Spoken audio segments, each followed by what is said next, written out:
talking about the Major League Baseball deal?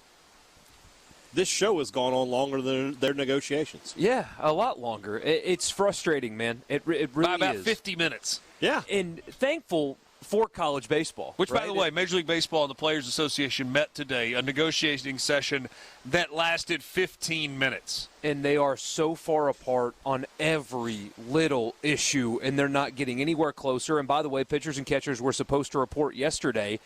I mean, this is a great opportunity for college baseball. It's a great opportunity because maybe they can cultivate some fans, but boy, it's depressing. And I find myself, when people say, well, you can't side with the billionaire owners. Forgive me for being a little selfish. I can't side with the multi-million-dollar athletes either. I don't think any of that. I don't sympathize with either side, billionaire owners, millionaire athletes. Yeah. Both of you have it better than me.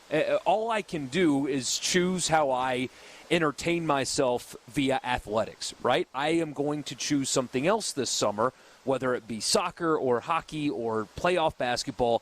I will find something else, and that's baseball's problem, is people will find something else if your product is not there, regardless of whose fault it is. So when you do this, don't side with the billionaire owners. It doesn't matter, because if they're right or they're wrong, or the player's right and the players are wrong, if they don't come to an agreement and they don't play, their product isn't available for fans to consume, and most people will find something else to do.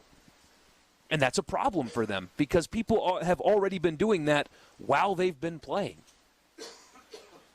So Joe Sheehan covers baseball and has for a long time. He's got a newsletter, and I was kind of late last night reading through some of his tweets, and he said, I may delete this in the morning. He said, but I'm as down about baseball as I have been ever. 1981, 1994, Don Mattingly's last game, the Jeff Weaver game, nothing ever felt like this.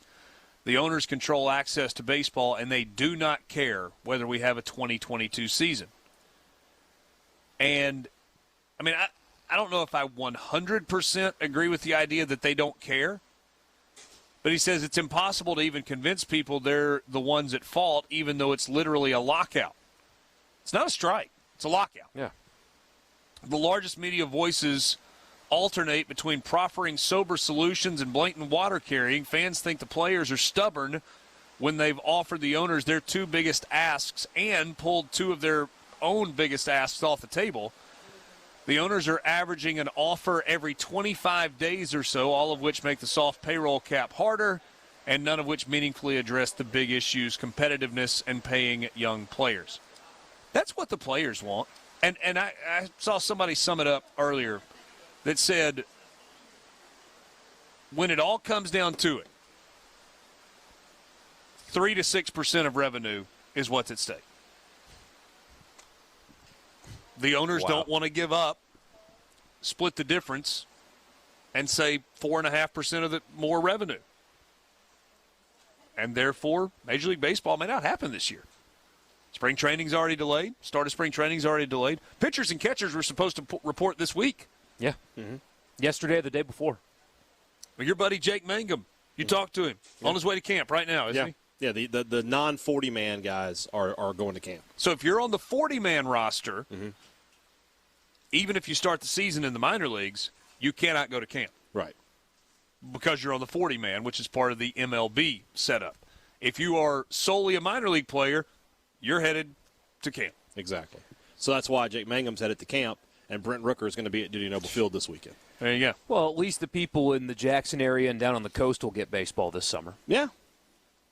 Professional baseball this summer.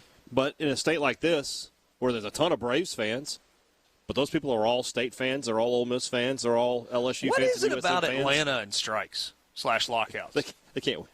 You know, yeah. 94 they had a shot and then they shut it down. 95 right after it they win. This time they win, and now win before owners locks them out. Well, at least they won before though. Yeah. I mean, you'd take that. But if they don't play a season, what happens? Because they'll eventually get there. They will play baseball again. But let's just say the worst thing happens here, and they don't come to an agreement, and they don't play this season. What is Major League Baseball 2023 and beyond? How many games are they going to play this year? In this scenario, they don't play at all.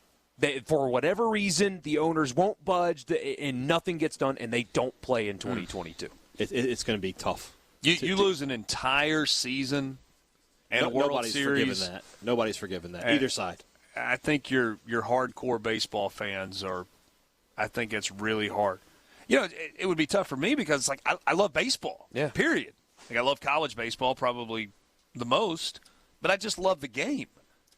So am I going to be like, well, you know what? Out of principle, I'm not going to watch it anymore, or am I going to be glad it's back? But look, Major League Baseball actually has some momentum. Got bright young stars. Yeah. Local TV numbers, regional TV numbers are great. Now the national numbers aren't any good, but they're drawing about like the NBA does. Yeah, right? And the Braves making the run that they did really helped with that. Yeah. I mean, there's a lot of interest. So what are we going to do? Blow it all up. Yep. That's how it works. But Shame. I will say, generally speaking, billionaires don't become billionaires by giving their money away.